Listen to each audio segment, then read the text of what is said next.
MCC सम्झौता सदनमा table भए पनि कसरी अघि बढ्छ भन्नेमा अन्यल कायमै। कान्तिपुर समाचारमा आज एमसीसीलाई लिएर दलहरूको आफ्नै दाउ, सत्ता साझेदारकै दोहोरो भूमिका र संसदीय अङ्कगणित। आसन्न निर्वाचनमा बहालवाला जनप्रतिनिधिको उम्मेदवारी बारे आयोगको अलमल।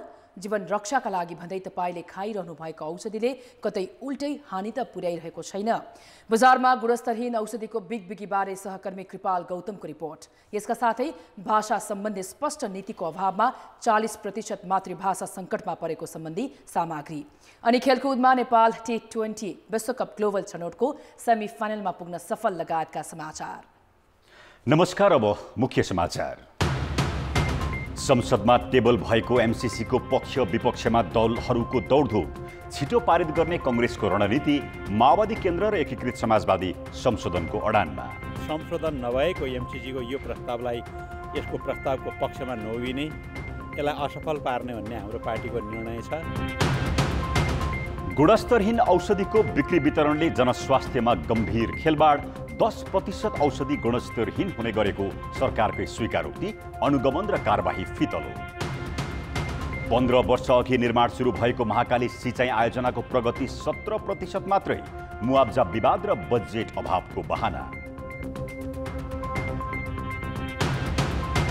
भारत बिहारका पूर्व मुख्यमन्त्री लालू प्रसाद यादव चारा घोटाला सम्बन्धी अन्तिम मुद्दामा पनि दोषी ठहर, 5 वर्ष जेल र 60 लाख जरिवाना।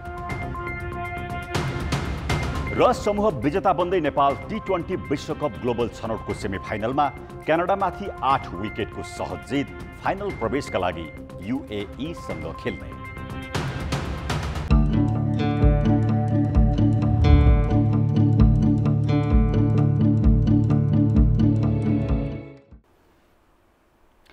एमसीसी संसदमा टेबल भए पनि संशोधन बिना पारित नगर्ने सत्ता गठबन्धन दल एकीकृत समाजवादीले निर्णय गरेको छ। एमसीसी पारित गर्ने रणनीति बनाउन सत्ता नेतृत्वकर्ता कांग्रेसले पनि आन्तरिक तथा द्विपक्षीय छलफललाई तीव्र पारेको छ।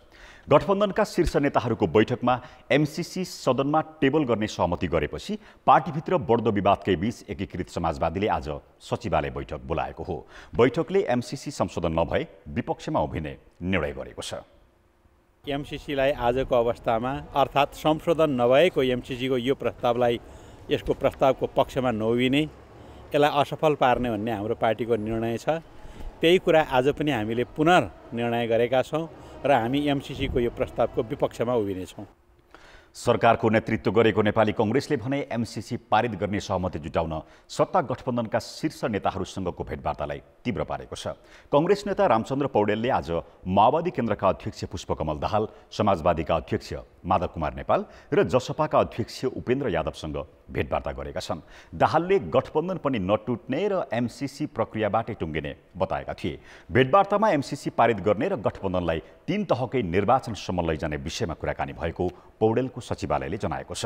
प्रधानमन्त्री शेरबहादुर देउवाले समेत पार्टीका नेताहरूसँग पारित गराउने विषयमा कुराकानी गरेका छन्। नेकपा एमाले पनि एमसीसीमा कसरी अघि बढ्ने भन्ने विषयमा आन्तरिक छलफललाई तीव्रता दिएको छ। राजनीतिक घम्साघम्सीसँगै अमेरिकी सहायता परियोजना एमसीसी सम्झौता संसदमा टेबल भएपछि अब कहिले र कसरी पारित हुन्छ या फेल हुन्छ भन्ने चासो बढ्दै गएको छ। सत्ता गठबन्धन भित्रै कचिङ्गल, शीर्ष नेताहरूको बोली र व्यवहारको भिन्नता तथा संसदीय अङ्कगणित र सभामुखको भूमिकाले नै एमसीसी सदनमा अघि बढ्ने बाटो तय हुने देखिँदैछ। सत्ता नेतृत्वकर्ता कांग्रेसलाई बहुमत पुर्याएर छिटो पारित गर्ने हतारो र साझेदार दलहरूको अल्झाउने रणनीतिले एमसीसी कसरी वार्की पार होला त? एमसीसी संसदमा टेबल भएपछि सरकारको नेतृत्वकर्ता नेपाली कांग्रेसले जतिसक्दो छिटो पारित गराउने रणनीति बनाउन दौडधुप थालेको छ। स्वयं प्रधानमन्त्री शेरबहादुर देउवा निकै सक्रिय छन्। सत्तारूढ गठबन्धनको समन्वय समितिका संयोजक रामचन्द्र पौडेलले पनि साझेदार दलका नेताहरूसँग परामर्श थालेका छन्। सत्ता गठबन्धन टुटे पनि एमसीसी पारित गराउने दाउमा रहेको कांग्रेसले प्रतिपक्ष एमालेलाई पनि फकाइरहेको छ। अब 16 गते भित्रै संसदबाट टुङ्गो लगाउने हाम्रो लक्ष्य छ। हामी के छ भनेदेखि अब सत्ताकै कारणले हामी सही कुरालाई पनि सत्ता बचाउनको लागि अब बेठिकलाई पनि ठिक भन्न नेपाली काङ्ग्रेसले सक्दैन। गठबन्धन नै टुट्ने जोखिम बढेपछि सत्ता साझेदार प्रमुख 4 दलका शीर्ष नेताहरूको सहमतिमा एमसीसी सदनमा पुगेको हो, तर काङ्ग्रेसले चाहे जस्तो सहजै एमसीसी संसदबाट अनुमोदन हुन भने मुस्किल छ। संसदमा पेश हुँदाको विरोध माओवादी केन्द्र र एकीकृत समाजवादीमा चर्कदो विरोध, पुष्पकमल दाहाल र माधवकुमार नेपालका थरी बोली तथा सडकमा चर्कदो प्रदर्शनले एमसीसी पास गर्न त्यति सजिलो छैन भन्ने देखाउँछ। गठबन्धन जोगाउने शर्तमा सदनमा प्रस्तुत गर्न दिएका माओवादी केन्द्र र एकीकृत समाजवादीले मतदान प्रक्रियामा भने विपक्षीमा मात्र उभिने भनेका छैनन्। उनीहरूको चाहना अन्य विधेयक जस्तै एमसीसी पनि अगाडि नबढोस् र संसदको 5 वर्षे कार्यकाल सकिएपछि स्वतः निष्क्रिय होस् भन्ने छ। यही कुराको लागि अहिलेको सरकार बनेको पनि होइन र अहिलेको जनादेश पनि होइन। यो वास्तवमा चाहिँ तपाईँ जनतामा लगेर जनताबाट चाहिँ जनताको राय लिँदा पनि हुन्छ। यो त जनतामा गइसक्यो। यो सांसदहरूको बिचमा मात्र रहेको होइन। यसलाई संसदबाट यसलाई जबरजस्ती चाहिँ यसलाई पास गर्ने कोसिस गरियो भने पनि वास्तवमा यसले द्वन्द्व बढाउँदछ। सभामुख अग्नि सापकोटाले सदनमा अब कसरी अगाडि बढाउँछन् त्यसले प्रक्रियालाई निर्धारण गर्न सक्छ। उनले 12 गतेको बैठकमा पेश गर्न त सक्छन्, छलफल कसरी गर्ने गराउने विषय सभामुख र सांसदहरूकै हो। बृहत छलफलको माग भए सभामुखले संसद र संसदीय समिति दुवैमा पठाउन सक्छन्। संशोधन राख्ने अधिकार भने सांसदलाई हुने छैन। एमसीसी पारित हुन बहुमत चाहिने भएकाले सत्तारूढ दलको असहयोग तथा एमालेको विरोधकै बीच सदनमा अगाडि बढाए काङ्ग्रेस स्वतः अल्पमतमा पर्नेछ। काङ्ग्रेस त्यस्तो स्थिति नबन्नोस् भन्नेमै छ। एमाले भने अप्ठ्यारो पार्ने दाउमा छ। कान्तिपुर समाचारका लागि क्यामेरामा विनोद कोजुका साथ बाबुराम तिमिलसिना, काठमाडौँ। सत्ता गठबन्धन नै टुट्ने स्थिति देखिएपछि बल्ल तल्ल शीर्ष नेताहरू बीच भएको सहमतिमा एमसीसी सदनमा टेबल त भयो, तर यसले दलहरूभित्रको विवाद भने चर्कँदै गएको छ। त्यसो त माओवादी केन्द्र र एकीकृत समाजवादीको नेतृत्वले पेश गर्न सहमत जनाउने अनि सांसद तथा कार्यकर्ता विरोधमा उत्रनुले उनीहरूको दोहोरो भूमिकालाई छर्लङ्ग पारेको छ। प्रमुख प्रतिपक्षी एमालेको रमिते भूमिका त अहिले पनि विचित्रको छ। एमसीसी सदनमा टेबल भएपछि सत्ता गठबन्धन दलहरूको आन्तरिक विवाद थप बढेको छ। त्यसका सङ्केतहरू एमसीसी सदनमा पेश हुँदै गर्दा कोही चुपचाप त केही सांसदहरूकै विरोध र नाराबाजीले देखाएको थियो। अहिले विश्वका 2 शक्तिशाली राष्ट्रले चासो देखाएको र समाज पनि पक्ष विपक्षमा विभाजित हुने अवस्थामा पुग्दा समेत एमसीसीमा मुख्य बैठकमा एउटा, सदनमा अर्को कुरा, फरक वक्तव्यबाजी र सडकमा ढुङ्गामुढा गरेर खास गरी माओवादी केन्द्र र एकीकृत समाजवादीमा दोहोरो चरित्र र अन्तर्द्वन्द्व सतहमै देखिएको हो। हामीले अहिले संसद सुचारू नभएको अवस्थामा यो टेबल नगरौँ भनेर भनेका थियौँ भन्ने कुरा भन्नुभएको थियो। दोस्रो कुरा, हामीले कार्यव्यवस्था परामर्श समितिको बैठकमा पनि लिखित असहमति जाहेर गरेका छौँ। तेस्रो कुरा, सदनमा पनि हाम्रो प्रमुख सचेतकले यसप्रति हाम्रो असहमति छ भनेर बोल्नुभएको थियो। त्यसकारणले यहाँ दोधारो भन्ने कुरा देखिएन। आफै सरकारमा हुँदा संसदमा दर्ता गरेको एमालेको भूमिका समेत उत्तिकै द्विअर्थी छ। प्रधानमन्त्री हुँदा एमसीसी पारित गर्न अनेक जोडबल लगाएका एमाले अध्यक्ष केपी शर्मा ओली अहिले बोल्ने बेला नभएको भनिरहेका छन्।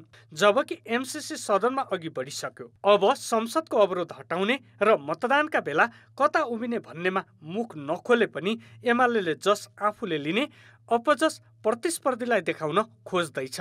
पास हुने स्थितिमा हामीले पुरानै माग राखेर सदन अवरोध गरेका हौँ भन्ने अनि पारित नहुने स्थिति भने गठबन्धन भत्काएर आफू छिर्ने एमालेको दाउ देखिन्छ। हामीले एमसीसीका बारेमा हामी सडकमा गएका छौँ। एमसीसीको विषयलाई लिएर हामीले संसद अवरोध गरे हो र? एमसीसीका बारेमा विपक्षी पार्टीले, सत्तासीन पार्टीले मतलब चाहिँ जे विषय ल्याउँछ टेबल गर्छ, त्यो विपक्षीले साथ दिन्छ। संसारको संसदीय व्यवस्थामा कहीँ पाउनु भएको छ? विपक्षी त विपक्षी हो नि, उसले विपक्षीमा भोट हाल्छ नि। हाल्न पर्यो भने, नहाल्न पर्यो भने म यसमा हाल्दिनँ भनेर भन्न सक्छ उसले। कहिले संसदमा टेबल गर्न जोड घटाउ, कहिले सरकार रोज्ने कि एमसीसी भन्ने किचलो, अहिले फेरि मतदान गर्ने कि नगर्ने भन्नेमा दोहोरो दाउपेच। दल र नेताहरूको यस्तो कार्यशैली राजनीतिको लाभ हानिका लागि त जायज लाग्ला, यसले मुलुकलाई भने हित गर्दैन। बरु अघि बढ्ने कि पछि फर्कने प्रश्न भनेकै बेस। कान्तिपुर समाचारका लागि क्यामेरामा पशुपति बुढाथोकीका साथ दीपक आचार्य, काठमाडौँ। संसदमा टेबल भएको अमेरिकी सहयोग परियोजना एमसीसी विरुद्ध सर्वोच्च अदालतमा रिट पेश भएको छ। वरिष्ठ अधिवक्ता सुरेन्द्र भण्डारीले एमसीसीका कतिपय प्रावधान नेपालको संवैधानिक सर्वोच्चता र सार्वभौमिकता विरुद्ध भएको भन्दै रिट लगेका हुन्। भण्डारीले पेश गरेको रिट दर्ता भने भएको छैन। सर्वोच्च प्रशासनले अध्ययनकै क्रममा रहेको भन्दै आज दर्ता नगरेको हो। रिटमा एमसीसी सम्झौता भियना कन्भेन्सन अनुसार सन्धिको श्रेणीमा नपर्ने भएकाले संसदबाट अनुमोदन गर्न नपर्ने दाबी गरिएको छ। प्रमुख पार्टीहरूभित्रै एमसीसीको पक्ष विपक्षमा दुई थरी मत देखिएका छन्। विशेष गरेर सत्तारूढ नेकपा माओवादी केन्द्र र एकीकृत समाजवादी भित्र एमसीसीमाथि एउटै धारणा छैन। तिनै मूल पार्टीका भातृ संगठनहरू पनि सडकमा छन्। पार्टी नेतृत्वले स्पष्ट नीति पनि नलिने र भ्रातृ संगठन सडकमा देखिनुले एमसीसी बारे दलहरू सबैतिर अन्योलमा रहेको देखिन्छ। आइतबार नयाँ बानेश्वरमा भएको प्रदर्शनको मूल नेतृत्वमा माओवादी केन्द्र र एकीकृत समाजवादी समर्थित अन्य सबै थिए। पार्टी नेतृत्वले एमसीसीलाई संसदमा पेश गर्न सहमति दिने अनि तिनै दलका भातृ संगठन सडक प्रदर्शनमा उत्रिनु आफैमा विरोधाभास हो। माओवादी केन्द्र समर्थित संगठनले सोमबार माइतीघर मण्डलामा एमसीसीको विरोध मात्रै गरेनन्, सरकार र प्रधानमन्त्रीकै विरोधमा नाराबाजी गरे। पार्टी नेतृत्वको स्पष्ट नीति के हो भन्ने भ्यू पाउन नसकेका विद्यार्थी नेताहरूले भने आफ्नो विरोध जारी राख्ने बताउँछन्, जसले पार्टी नेतृत्व एकातिर भातृ संगठन अर्कोतिर भए जस्तो देखिएको छ र स्वयं सडकमा भेटिएका कार्यकर्ताको बुझाइ पनि फरक छ। सरकारको विषयलाई एउटा रूपमा हामीले जोड्ने खालको जुन कोसिस भइरहेछ यसमा चाहिँ हाम्रो खासै चाहिँ यसमा चाहिँ सहमति छैन। छोड्नुपर्छ भन्ने आजको स्थितिमा हामी दबाब दिनुपर्छ छैनौँ। यदि एमसीसी पास हुने अवस्था हुने हो भने चाहिँ हाम्रो पार्टी चाहिँ विपक्षमा भोट हाले सरकारबाट बाहिरिन्छ। विद्यार्थी सङ्गठनको हिसाबले चाहिँ तत्काल सरकार छोडेर सडकमा आइहाल्नुपर्छ भन्ने हो होइन। पार्टीको बुझाइ के छ भने होइन हामी सदनमा पनि त्यहाँ छोडेर आइहाल्यो भने त के हो हामी त्यहाँ पनि सङ्घर्ष गर्छौँ र पार्टी आन्दोलन पनि उठाउँछौँ भन्ने विषय चाहिँ छ नि त पार्टीको। एकीकृत समाजवादीको भातृ संगठन अनेर सबैमा पनि उस्तै दुई धारे अलमल देखिन्छ। विद्यार्थी संगठनले सदनमा पेश भएको एमसीसी बारे सशक्त आन्दोलन गर्ने भन्दैछ। पार्टीले गलत गर्छ, जनजीविकाको सन्दर्भमा जनघाती निर्णय गर्छ भने त्यसका विरुद्धमा हामी हिजोदेखि इतिहासदेखि उभिँदै आएका हौँ र आज पनि उभिन्छौँ। सरकारमा रहेका पार्टीहरूले काठमाडौँको मूल सडकमा देखाइरहेको प्रदर्शनले दैनिक जनजीवन मात्रै प्रभावित भइरहेको छैन, दलहरूको नेतृत्व स्पष्ट नीति पनि नहुने र सडकको प्रदर्शनले निम्त्याउन सक्ने जोखिमको जिम्मा कसले लिने भन्ने अन्योलता समेत सिर्जना भएको छ। कान्तिपुर समाचारका लागि क्यामेरामा विकास जोशीका साथमा रमेश धमला, काठमाडौँ।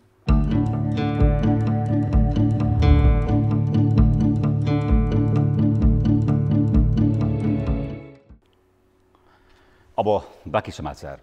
औषधि जीवन रक्षा बुटी स्वस्थ शरीरका लागि होस् वा बिरामीको उपचारमा नहुने त्यही औषधिले सही काम गरेन भने ज्यानै जान सक्छ। तर बजारमा छ्यापछ्याप्ती गुणस्तरहीन औषधि बिक्री वितरण भइरहेको छ। 10% औषधि गुणस्तरहीन हुने गरेको सरकारकै स्वीकारोक्ति छ। तर उपभोक्ताको स्वास्थ्यमाथि गम्भीर खेलबाड हुँदा पनि न अनुगमन प्रभावकारी रूपमा भएको छ न त दोषीमाथि कडा कारबाही नै। यही फागुन 2 गते औषधि व्यवस्था विभागले नमुना परीक्षण गर्दा 3 प्रकारका औषधि गुणस्तरहीन भेटिए। त्यसपछि विभागले तत्काल बजारबाट फिर्ता गर्न निर्देशन दियो, तर कार्यान्वयन भएन।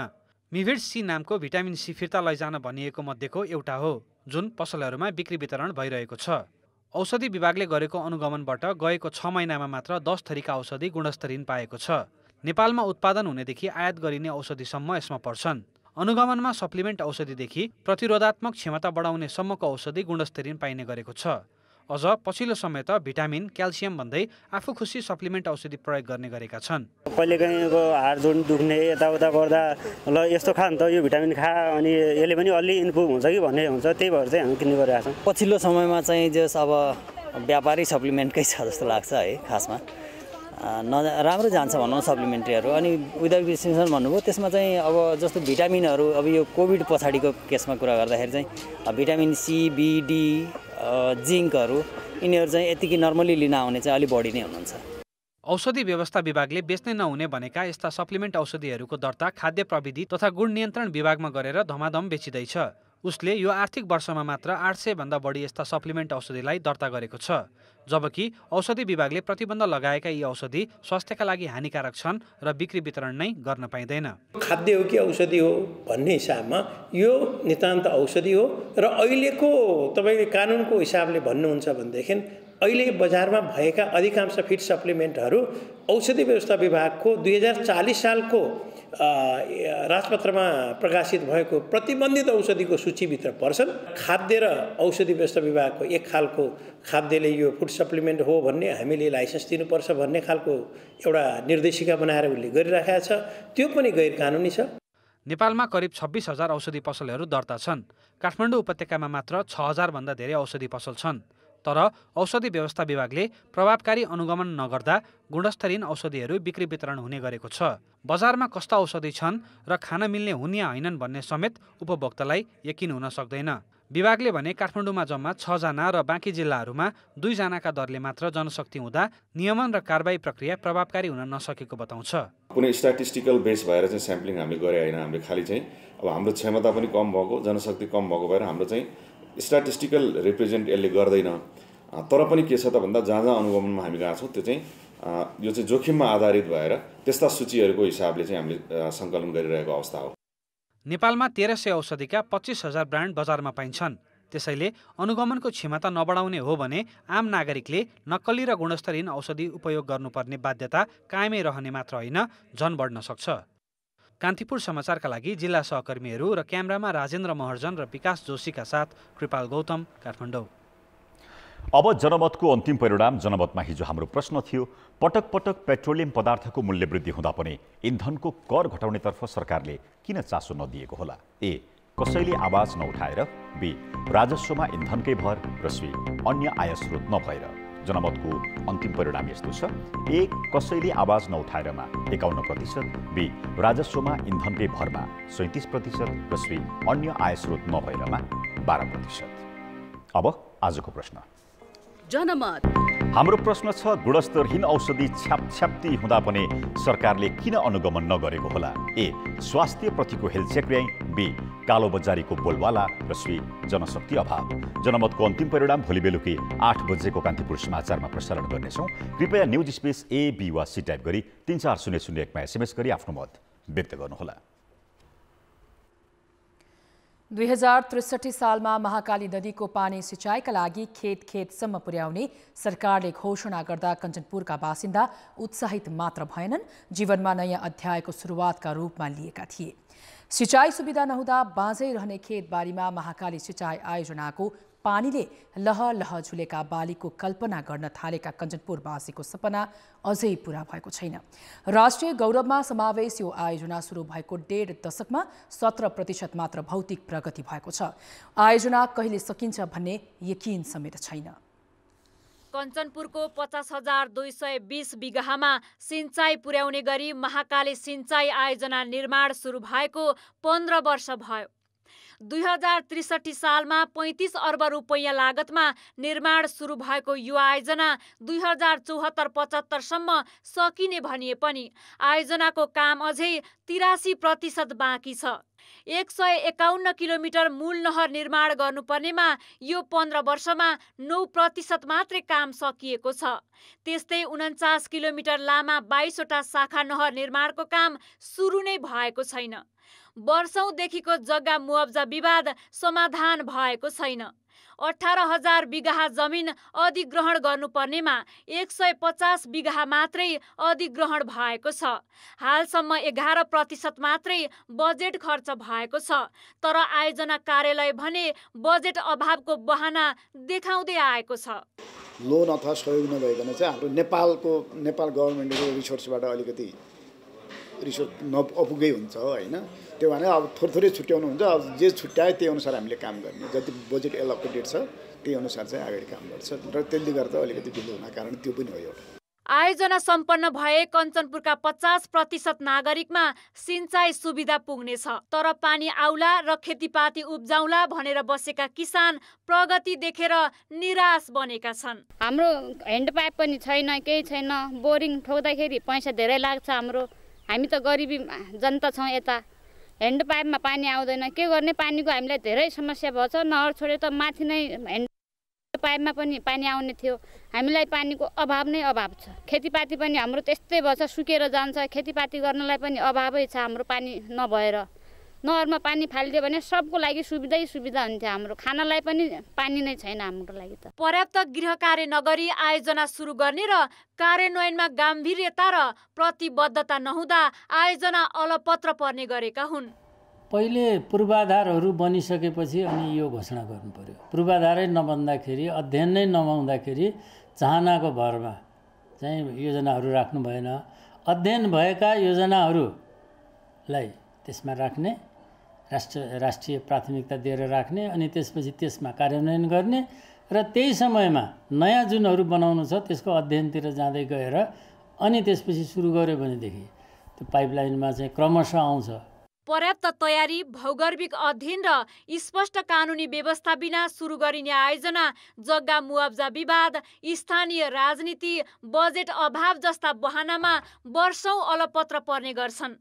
नागरिकलाई आशा देखाउने तर समयमै कार्यान्वयन नगर्ने प्रवृत्तिले निराशा बाहेक केही हाता पार्ने छैन। कान्तिपुर समाचारका लागि कञ्चनपुर सहकर्मी चिरायु थापा र क्यामेरामा प्रवीण गेवाली र विनोद कोजुका साथ अञ्जना लामिछाने, काठमाडौँ। निर्वाचन आयोगले बहालवाला जनप्रतिनिधिले आसन्न स्थानीय तह निर्वाचनमा उम्मेदवारी दिन पाउने वा नपाउने भन्ने अझै टुङ्गो लगाउन सकेन।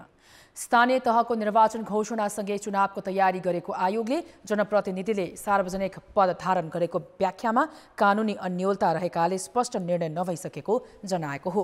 आयोगले मौजुदा कानुनले सोही कुरा नसमेटेकाले स्पष्टताका लागि कानुन मन्त्रालयसँग छलफल गरी निर्णय गर्ने जनाएको छ। यस्तै आयोगले जनप्रतिनिधिले पुनः उम्मेदवारी दिन आफूले सञ्चालन गरेका आयोजनाको हिसाब किताब सबै फर्स्यौट गर्नुपर्ने लगायतका विषय आचार संहितामा समेट्ने बारे छलफल जारी राखेको छ। यो अहिले बहालवाला पदाधिकारीहरूले तलबको रूपमा चाहिँ सुविधा लिनुभएको हो भने उहाँहरू सार्वजनिक पदको रूपमा चाहिँ रहेको मानिने अवस्था छ भने कतिपय अवस्था भत्ता मात्रै लिएकोमा चाहिँ त्यसलाई कसरी व्याख्या गर्ने भन्ने कुराहरू पनि छ। अब छलफल जारी छ, कानुन मन्त्रालयसँग पनि निरन्तर छलफल चलेको छ। यसलाई कसरी सम्बोधन गर्ने भन्ने कुरा चाहिँ केही समयमा पक्कै निर्णय हुनेछ। त्यो अनुसार यहाँहरूले पनि त्यो जानकारी पाउनुहुन्छ। आयोगले मतदाता परिचय पत्र हराएमा प्रतिलिपि लिनका लागि ओडा कार्यालयको सिफारिससहित फागुन 20 गतेभित्र जिल्ला निर्वाचन कार्यालयमा निवेदन दिन आह्वान गरेको छ। यसैगरी मतदाता परिचय पत्रमा त्रुटि भएमा सच्याउन इमेल वा फ्याक्सबाट समेत पठाउन सकिने भएको छ। स्थानीय तह निर्वाचनका लागि हालसम्म आयोगमा 10 वटा दल दर्ता भएका छन्। अर्थ र विकास। कृषि तथा पशुपन्छी विकास मन्त्री महेन्द्र राय यादवले भारतबाट सरकारी तवरमा मल ल्याउने प्रयास अहिले पनि जारी रहेको बताएका छन्। किसानले रासायनिक मलको अभाव झेले पनि मन्त्री यादवले बाहिर आए जस्तो अभाव नभएको भन्दै मन्त्रालयको बचाउ गरे। झन्झटिलो ठेका प्रक्रिया र विद्यमान कानुनका कारण आउँदा दिनमा पनि रासायनिक मलको जोहो गर्न चुनौती थपिएको उनको भनाइ छ। देशमा या त एउटा मल कारखानाको स्थापना, दोस्रो भनेको जुन प्रकारको अहिले कृषि सामग्रीको प्रक्रिया खरिद छ, लामो छ, झन्झटिलो छ हैन, त्यसले कहिले पनि किसानलाई समयमै पुर्याउँदैन। र दोस्रो जिटिजुट नै गर्नुपर्ने हुन्छ। अब दुईटै सरकारले विभिन्न देशहरूसँग गर्दाखेरि मलाई चाहिँ कि समयमै आउँछ। तर यहाँ के छ भने अख्तियारले 30% भन्दा जे प्रतिस्पर्धा गरे पनि देशमा क्राइसिस छ। त्यो अवस्थाले हामीले अब भारतसँग जुन जिटिजुट गरिएको छ भने त्योभन्दा अरू देशसँग गर्न सकिँदैन। मन्त्री यादवले रासायनिक मलको समस्या स्थायी रूपमा समाधान गर्न कारखाना खोल्नुपर्ने भए पनि यसमा लगानी बोर्डले समन्वय नगरेको आरोप लगाए। अब अन्तर्राष्ट्रिय समाचार। भारतको बिहार राज्यका पूर्व मुख्यमन्त्री लालू प्रसाद यादवलाई चारा घोटाला मुद्दामा 5 वर्षको जेल सजाय सुनाइएको छ। झारखण्डको राँची स्थित केन्द्रीय अनुसन्धान ब्युरो सीबीआईको विशेष अदालतले आज राष्ट्रिय जनता दल आरजेडीका नेता लालू प्रसाद यादवलाई 5 वर्षको जेल सजाय र 60 लाख रुपैयाँ जरिवाना तोकेको हो। उनलाई 1 अर्ब 39 करोड भारतीय रुपैयाँ हिनामिना गरेको आरोप लागेको थियो। केन्द्रीय सरकारका पूर्व रेल मन्त्री समेत रहेका यादवलाई गत 15 फेब्रुअरीमा दोषी ठहर्याइएको भए पनि सजाय भने आज तोकिएको हो। अदालतले आज भिडियो कन्फरेन्स मार्फत यादवसँगै 38 जनालाई सजाय सुनाएको हो। सीबीआई अदालतले यादवलाई तोरान्डा कोषबाट 1,39,35,00,000 रुपैयाँ अवैध निकासी गरेको अभियोगमा दोषी ठहर गरेको हो। यादवलाई यसअघि झारखण्डको विभिन्न 4वटा कोषसँग सम्बन्धित अन्य 4 मुद्दामा 14 वर्षको जेल सजाय सुनाइएको थियो। चारा घोटालामा यो अन्तिम मुद्दा हो। सन् 2017मा चारा घोटालाको अन्य मुद्दामा सजाय पाएपछि कुल 8 महिना जेलमा र 31 महिना अस्पताल बसेका यादव अहिले जमानतमा जेल बाहिर छन्। सन् 1990 को दशकमा चर्चामा आएको करोडौं रुपैयाँ चारा घोटाला मुद्दामा सीबीआईले 66 वटा मुद्दा दर्ता गरेको थियो, जसमध्ये 6 वटा मुद्दामा यादवलाई पनि अभियुक्त बनाइएको थियो। समाचार अझै बाँकी छन्, बेला भएको छ ब्रेकको। ब्रेकपछि समाचारमा पुनः स्वागत छ। भाषालाई समुदायकै पहिचान मानिन्छ।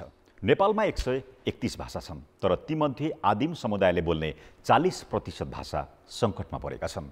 भाषा संरक्षण र विकासका लागि भाषा आयोगले मातृभाषालाई कामकाजी भाषाका रूपमा प्रयोगमा ल्याउन तिनै तहका सरकारलाई सिफारिस गरेको छ, तर आयोगको सिफारिस कसैले पनि कार्यान्वयन गरेका छैनन्। दाङको लमही, अमरपुर र देउखुरीमा 71 जना सहित देशभर 154 जना कुसुन्डा समुदायका मानिस छन्, तर कुसुन्डा भाषा बोल्न जाने कमला सेन मात्र छन्, जसले गर्दा कुसुन्डा भाषा नै लोप हुने अवस्थामा पुगिएको छ। अहिले चाहिँ विभिन्न ठाउँमा छरिएर बसेका हुनाले भाषाको प्रयोग हुन छाड्यो र अर्को कारण चाहिँ कुसुन्डाहरूमा अन्तर्जातीय विवाहको प्रचलन हाबी भएपछि भाषाको प्रयोग हुन छाड्यो। कुसुन्डा मात्र होइन, राउते, सुरेल, मालपाण्डे, खरिया, बराम, लुङखिम, कागते, जोङ्खा, बनकरिया, काइके, मिजो, कुकी, जुम्ली लगायत 37 वटा मातृभाषा अति संवेदनशील अवस्थामा पुगेका छन्। यी समुदायमा मातृभाषा बोल्ने 1000 भन्दा कम छन्। भाषा आयोगको अध्ययनले मुलुकका 131 भाषामध्ये 40% सङ्कटमा रहेको देखाएको छ। मातृभाषाबाट पठन पाठन नहुनु, रोजगारीको अवसर सृजना नहुनु मात्र होइन, नयाँ पुस्तामा मातृभाषा बोल्ने र लेख्ने चलन हराएर गएका कारण सङ्कटमा परेका हुन्। पहिलेको शिक्षा नीति चाहिँ यस्तो खालको भयो कि आफ्नो मातृभाषामा शिक्षा चाहिँ आर्जन गर्न पाउने अवसरबाट वञ्चित भयो र त्यसपछि चाहिँ त्यो मातृभाषा जो छ नेपालको एउटा मौलिक भाषाहरू यो सरकारी कामकाजको भाषाको रूपमा कहीँ पनि प्रयोग गर्न नपाउने, अझ भन्यो भने राणाकालमा हो भने त कति प्रयोग गऱ्यो भने दण्डित हुने अवस्थासम्म भएपछि यो चाहिँ क्रमशः रूपमा चाहिँ सबै मातृभाषीहरूले आफ्नो मातृभाषा बिर्सिने छोड्ने त्यो क्रममा चाहिँ नेवारहरू पनि पर्यो। नेपालमा 1 लाख भन्दा बढीले बोल्ने 19 वटा मात्र भाषा छन्। संविधानले नेपालमा बोलिने सबै मातृभाषालाई राष्ट्रभाषा भनेकाले भाषा आयोगले मातृभाषाको संरक्षणका लागि प्रशिक्षण, वर्ण निर्धारण, पाठ सङ्कलन, शब्द सङ्कलन, व्याकरण लेखन लगायतका काम गरिरहेको छ। आयोगले विद्यालय तहमा मातृभाषाको पठन पाठन, आधारभूत सेवाको सुनिश्चिततासँगै 11 वटा मातृभाषालाई सरकारी कामकाजमा प्रयोग गर्न सरकारलाई सिफारिस नै गरिसकेको छ र जीवनसित जोडिएका अरू सेवाहरू उसले पाउने आधारभूत सेवाहरू त्यही भाषामा जानु पर्यो र व्यापक प्रयोगको हिसाबले चाहिँ त्यो भाषालाई एउटा जुन किसिमले हामीले अलिकति हे दृष्टिकोणले हेर्छौँ नि, अब त्यो हे दृष्टिकोण चाहिँ हटाउनु पर्यो। हरेक भाषालाई सम्मान रहने, सम्मानजनक रूपमा त्यो स्थान दियो भने मलाई चाहिँ एउटा प्रारम्भ त्यहाँबाट हुन्छ। भाषा सम्बन्धी स्पष्ट नीतिको अभाव छ। मातृभाषाप्रति सम्बन्धित समुदाय जागृत हुँदै सार्वजनिक जीवनमा प्रयोगमा ल्याउन सके मात्रै संरक्षणसँगै विकासमा समेत टेवा पुग्नेछ। कान्तिपुर समाचारका लागि दाङबाट पहलमान घरती र 5 थरबाट लक्ष्मी गौतमको सहयोगमा क्यामेरामा सञ्जय लुइतेलका साथ नारायण किलम्बु, काठमाडौँ। अब जनताको आवाज हामीले 7 प्रदेशमा सोधेका छौँ। लोपोन्मुख भाषाको संरक्षणका लागि के गर्न सकिन्छ? जनताको आवाज। भाषाभाषी बोल्नेहरू पनि त्यो पछि चाहिँ जिम्मेवारी हुनुपर्छ। अन्य भाषाको प्रभावले गर्दाखेरि अहिले आफ्नो मातृभाषा बोल्नलाई कम भएको छ। पाठ्यक्रममा अथवा विभिन्न सरकारी निकायहरूमा त्यसलाई अभ्यासमा लान सकिन्छ। यसको निम्ति एउटा ऐन बन्न जरुरी छ। कुराकानीमा चाहिँ बोल्नु पर्यो। तलदेखि माथिसम्मको शिक्षा क्षेत्रमा त्यसमा पनि त्यो समावेश हुनुपर्ने हो। सबैजना मिलेर बोल्न थाल्यौँ, यसको पपुलारिटी भयो भने यसको संरक्षण आफै भइहाल्छ। पर्टिकुलर विषय राखेर त्यो भाषालाई फोकस गरेर पढाउँदाखेरि आफ्नो मातृभाषालाई नै घर व्यवहारमा प्रयोग गर्न बढी जोड दिनुपर्छ। स्थानीय निकायबाटै समन्वयमा उत्थान गर्नुपर्छ। नयाँ पुस्तालाई पुरानो पुस्ताले पनि आफ्नो भाषाहरू सिकाउनु पर्यो। संरक्षण र सम्वर्धनका उपायहरू अपनाउने। मातृभाषीहरूले चाहिँ आफ्नो भाषा र लिपिलाई चाहिँ संरक्षण गर्दै पुस्तान्तरण गर्यो भने आफ्नो मातृभाषा सिक्नको लागि चासो राख्नु पर्दछ। मातृभाषीहरूका मागलाई व्यवस्थित ढङ्गले ल्याउनु पर्यो नि त। बुबा आमाले चाहिँ आफ्नो बालबच्चाहरूलाई चाहिँ मातृभाषा सिकाउँदै लग्यो भने राज्यले पनि बेसी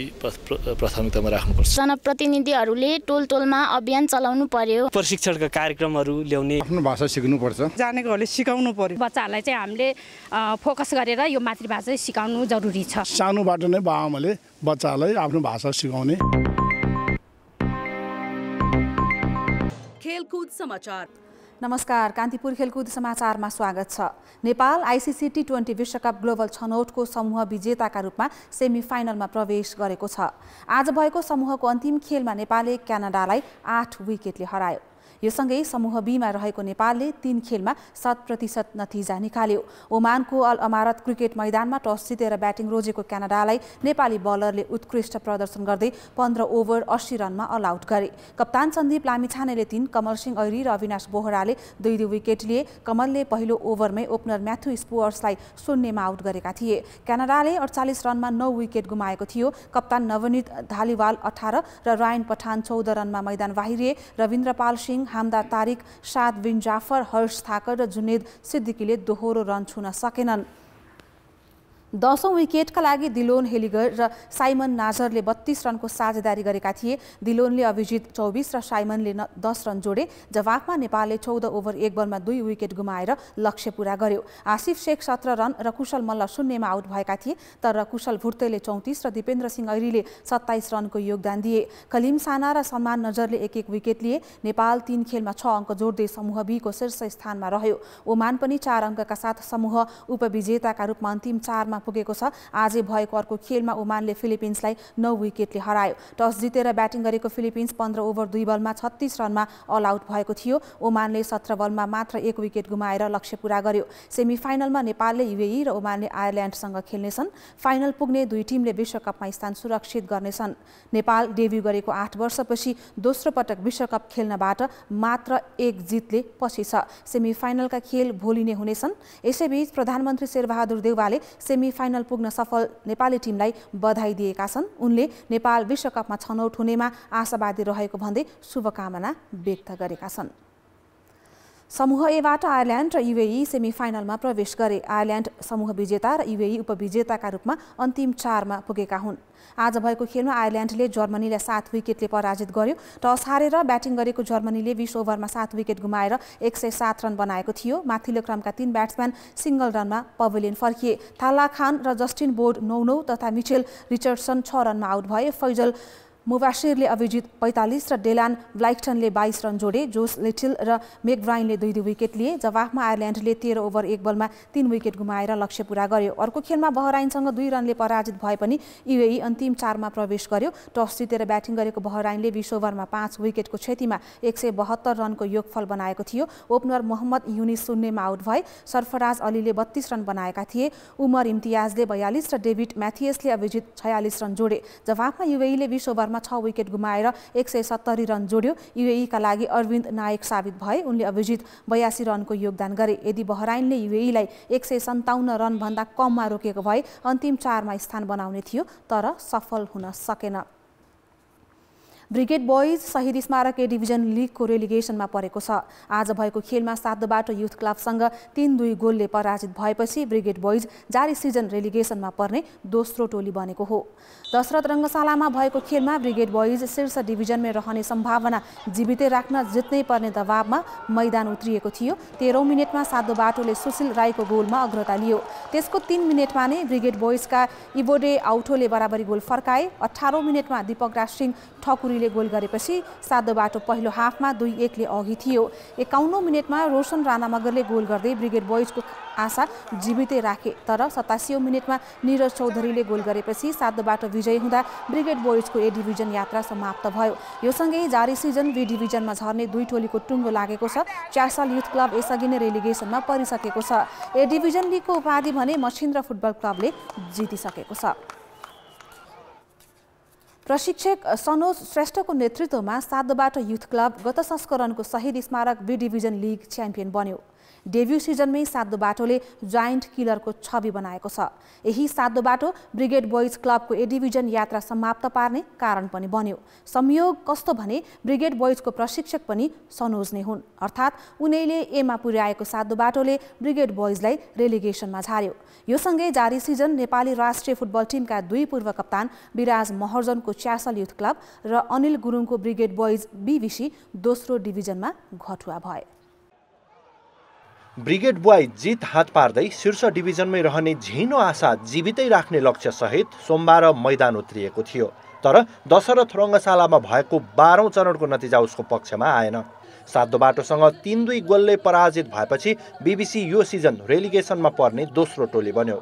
अघिल्ला 2 सिजन पनि उसले रेलिगेसनको वरिपरि नै रहेर लिग टुङ्ग्याएको थियो। एपीएफ फुटबल क्लबमाथि 3-2 गोलको जित हात पार्दै उत्कृष्ट सुरुवात गरेको बीबीसीले त्यसपछि 11 खेलसम्म जित निकाल्न सकेन। बीबीसीले आर्थिक अभावलाई रेलिगेसनमा पर्नुको मुख्य कारण मानेको छ। बिकज अफ फाइनान्शियल स्टेटसले गर्दा अब यङलाई नै खेलाउने, अब अहिले पनि सबै म्याक्सिमम प्लेयर्स यङ हो। अनि सिनियर प्लेयरमा अनिल गुरुङ एकजना थियो, अरू सबै यङ बी डिभिजनबाट लिएर आएको प्लेयरहरू हो। अब त्यो one of the most main reason चाहिँ त्यो पनि रह्यो। प्लस अब हाम्रो एउटा कन्सिस्टेन्सी लेभल चाहिँ गुम्यो कि। 2060 सालमा बीबीसी पहिलो पटक ए डिभिजनमा उक्लिएको थियो। त्यसबेला मेघराज केसी टिमका मुख्य खेलाडी थिए। 18 वर्षको अवधिमा बीबीसीले तेस्रो पटक रेलिगेसनमा पर्दा मेघराज नै बाधक बने, अर्थात् सातो बाटो मेघराजको प्रशिक्षणमा छ। यसअघि 2063 र 2068 सालमा बीबीसी घटुवा भएको थियो। पक्कै पनि दुःख लागेको छ। अझ त्यस्तो टिम जुन टिमलाई कुनै बेला चाहिँ म आफू खेलेर चाहिँ ए डिभिजनमा लिएर आएको थियो हैन। तर यो फुटबल हो, हामीले आफ्नो एउटा प्रोफेसनल धर्म चाहिँ निभाउनुपर्छ र म चाहिँ आज जितमा चाहिँ खुसी हुन चाहिँ सकिरहेको छैन। राष्ट्रिय टिमका पूर्व कप्तान अनिल गुरुङले पनि बीबीसीबाटै व्यावसायिक फुटबलको करियर सुरुवात गरेका थिए। उनले मनाङका लागि खेल्दै लिग समेत जितिसकेका छन्। तर यो संस्करणमा 12औं चरणसम्म बीबीसीका लागि उनले गोल गर्न सकेनन्। 35 वर्ष पुरानो क्लब बीबीसी अब फेरि चाँडै ए डिभिजनमा फर्किएला त? कान्तिपुर समाचारका लागि क्यामेरामा राजेन्द्र महर्जनका साथ रेवन दाहाल, काठमाडौँ। पाकिस्तानी दूतावासले गर्ने नेपाल पाकिस्तान मैत्रीपूर्ण टी20 क्रिकेट प्रतियोगिताको ट्रफी सार्वजनिक गरिएको छ। काठमाडौँ स्थित पाकिस्तानी दूतावासले आज 7औं संस्करणको प्रतियोगिताको ट्रफी सार्वजनिक गरेको हो। प्रतियोगितामा पाकिस्तानी दूतावास सहित 12 युवा टोलीको सहभागिता रहनेछ। 12 टोलीलाई 4 समूहमा विभाजन गरिनेछ। समूह विजेताले सेमी फाइनलमा स्थान बनाउनेछ। प्रतियोगिता फागुन 18 देखि 26 मा हुनेछ। प्रतियोगिताका लागि पाकिस्तानका पूर्व कप्तान शाहिद अफ्रिदी तथा इमरान नाजिरले शुभकामना व्यक्त गरे। नेपालको ग्रासरुट क्रिकेटमा टेवा पुगोस् भन्ने उद्देश्यले नेपाल स्थित पाकिस्तानी दूतावासले हरेक वर्ष यो प्रतियोगिता आयोजना गर्दै आएको छ। खेलकुद समाचार अहिलेलाई यति नै। कान्तिपुर समाचार अहिलेलाई सकियो। कान्तिपुर टेलिभिजन हेर्दै गर्नुहोला। नमस्कार।